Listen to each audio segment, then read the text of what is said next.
Welcome back. So World Prematurity Day on 17th of November is one of the most important days in the year to raise awareness of the challenges and burden of preterm birth globally.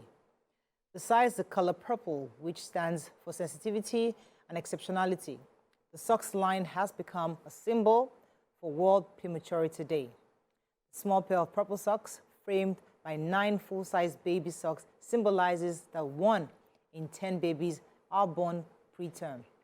Joining us right now is Dr. Funmi Oluwabiyi, Consultant Paediatrician from the General Hospital, Ifako Ijaiye, Lagos, here to speak with us about the World Prematurity Day. Welcome to the show, madam. Thank you very much. I didn't even know there was anything like World Prematurity Day. I mean, it's really interesting to know that they set aside a day for awareness for this. Could you tell us exactly, for those who don't even know about it, tell us what is World Prematurity Day and why is it important for us to have this day to remember, discuss about it? Okay, so the World Prematurity Day is a day set aside globally. So this is happening all over the world. It's a day set aside globally for us to celebrate, to draw awareness, to let people know about the preterm babies. And then, you know, children are usually the most vulnerable group of the population. But the preterm baby is actually the most vulnerable of this vulnerable group. They are the smallest, and they need attention. Before now, we submerge them somehow under the child called children. So you don't really delineate.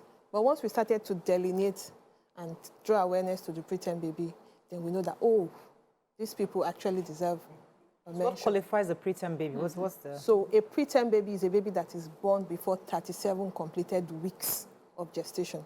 You know, if we go for a scan for a pregnant woman, the layman will write in months. Yeah. But for us in medicine, we write in weeks because each day is important. So pregnancy is 0 to 37 weeks.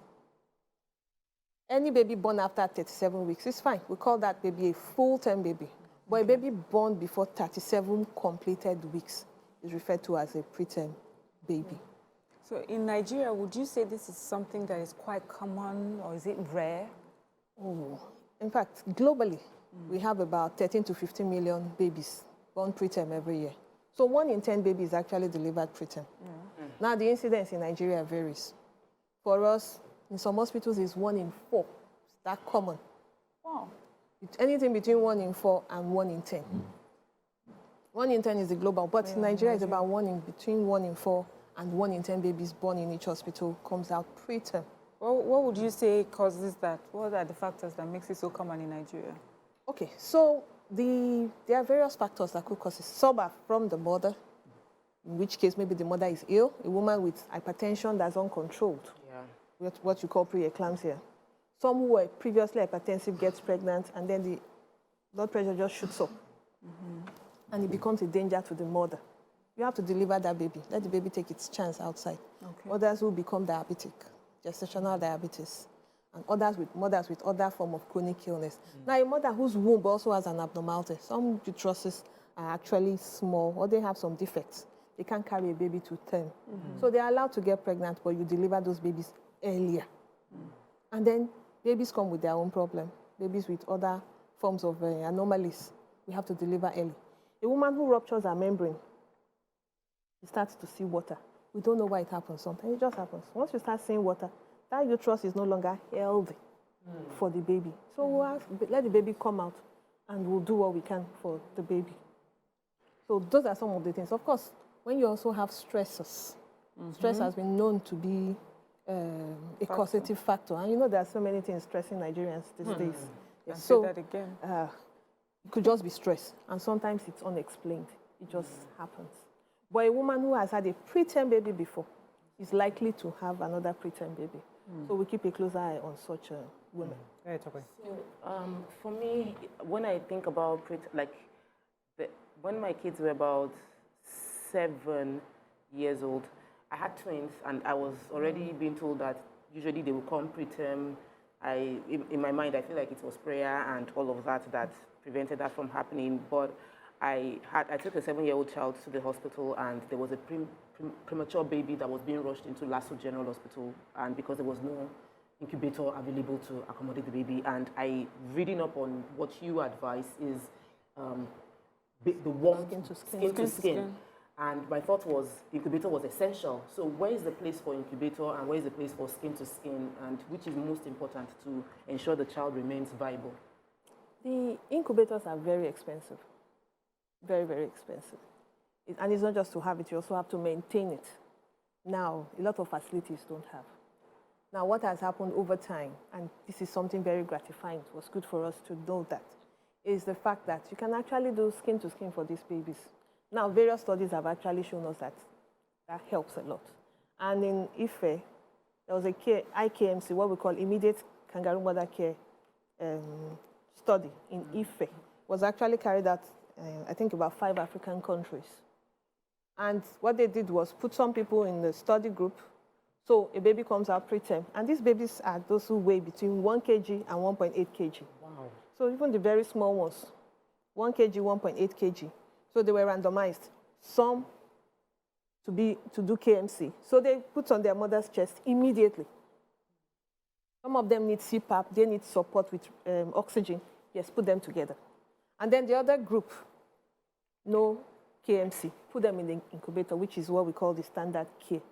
And then these studies went across all these countries. And in fact, let me tell you, the study was stopped earlier than the scheduled date. Why? Because the benefits were well demonstrated. They had less infection. They died. The number of those who died in the study group were less compared to those who died in the control group. And they did so much better that it was well demonstrated, and they had to say, okay, we have seen what we want. Let's stop this study. So now we know we do not necessarily need the incubator. Yes, the mothers can do this work. And remember, it's not just, it doesn't have to be the mother. Maybe the mother just had CS or something. It could be the father. It could be any other relative. In fact, some grandmas are so happy. Oh, I was the first person to carry you. You know, it's bragging rights for them. So we just need a human, that's skin-to-skin contact. Wow. You can maintain your temperature. The small baby cannot maintain their temperature. So if you put them skin to skin, your own temperature will regulate their temperature. Okay. And this was someone who was in the womb, knew the heart rate of the mother. So they are used to that setting. Yes. And then they come out, we separate them. Now you bring them together, and they're like, oh, this is familiar. Yeah. This is something I'm used to. This is comfort. Yeah. You find the heart rate coming, you know, slowing down. Right. The respiration, because preterm babies have what we call apnea of prematurity. They just stop breathing. But the mother's respiration is there, tapping the baby and saying, breathe, breathe. So they actually do so much better. And of course, remember the emotional bond for the mother. She's also happier. Unlike when you separate, I've seen mothers who will come into our SCBU and when she comes, she's like, is that my baby? Yeah. I can't touch. You know, they're just detached. So, but now you are there, you are a part of the care, because that's what we say.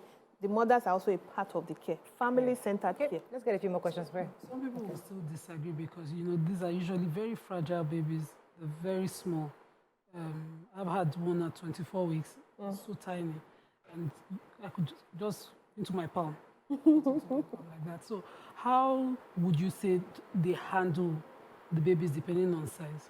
So, you know, we don't just start KMC. We have to counsel the woman. They have to agree. But it will surprise you that a lot of them actually would agree. Of course, I said the study was between 1 kg and 1.8 kg. Yeah. 24-weeker will probably be about 500, 600 grams. That is the next stage of the study. Can we do it for the smallest of them? But 28 weeks is 1 kg. So anybody above 28 weeks, at least for now, we can stand and say, yes, it can work. And it does work.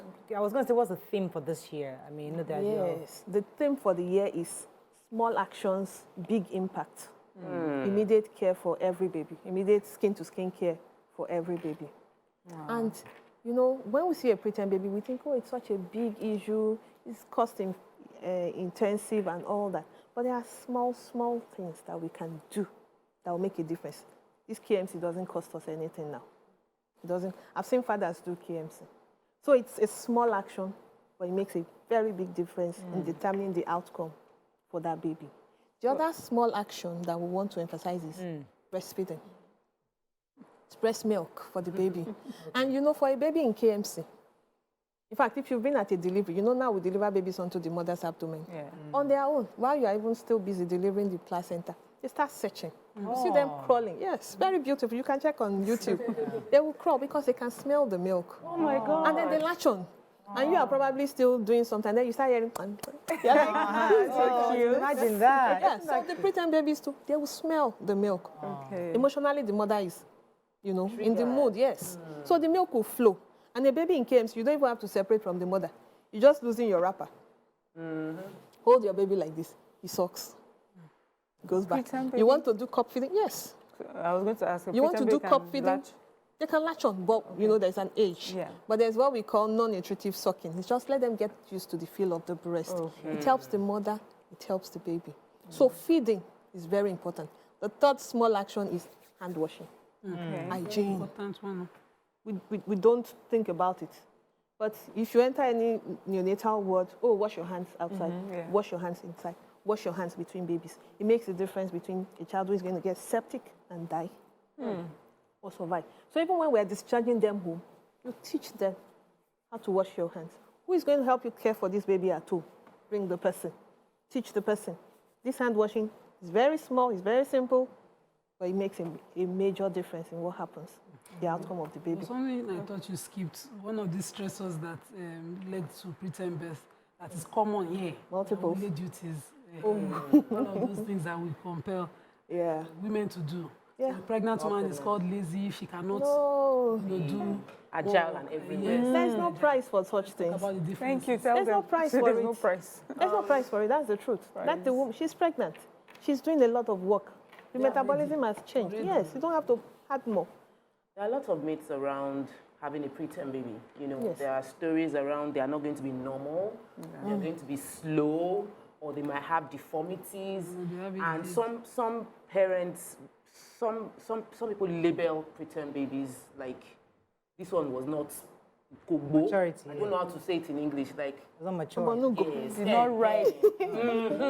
She did not. Maturity is weak. So, how would you like us to better deal with such situations? What are the languages to use, and what's the impact? You know that these babies were small when they came out, but their organs are fully formed. They are fully formed. Between 28 and 37 weeks, what babies are just doing is to grow bigger. All the organs are formed to mature and grow bigger. Now, they can do what every other person can do. They come out small. Okay, let me give you a typical example. I had a set of twins. One was 1 kg, the other one was 2.3 kg. On a day like this, after we have discharged them, when they came back, they were now like about 9 months. You couldn't even say who was 1, who was 2.3. Yeah. So they catch up, and they catch up very fast. If you lay a very good foundation for them, a lot of them don't have any deficits. I have to let you go because I have to wrap up. But there are lots of people saying that, what would you rather them go for, general hospital or private hospital? Many people are always confused. They're not sure where to get the right care. When you're in this situation, where is most equipped for us to help in this kind of situation of a preterm baby? That when you go for antenatal care, nobody plans to have a preterm baby, but it can happen. You should know the ability of the hospital that you are using.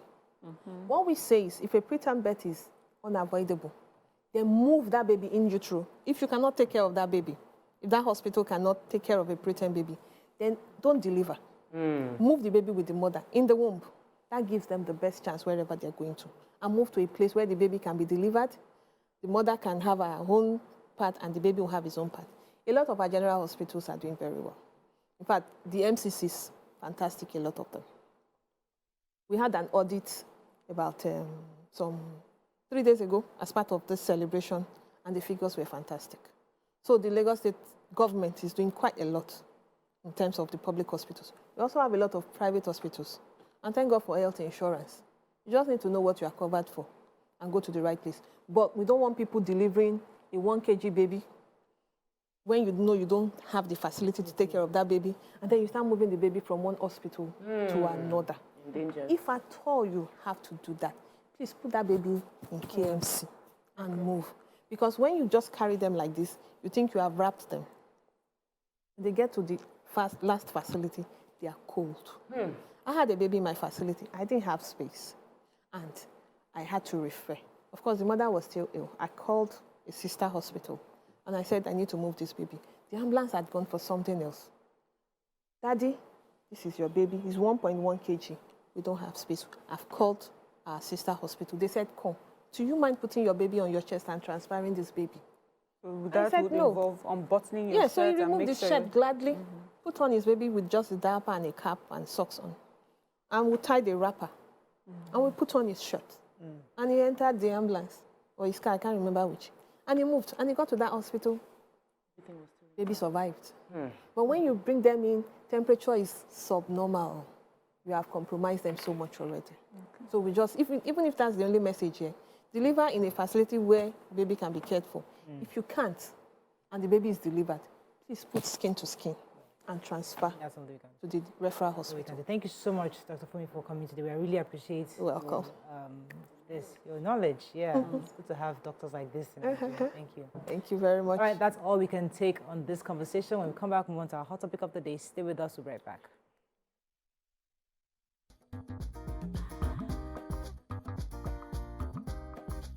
Stay tuned.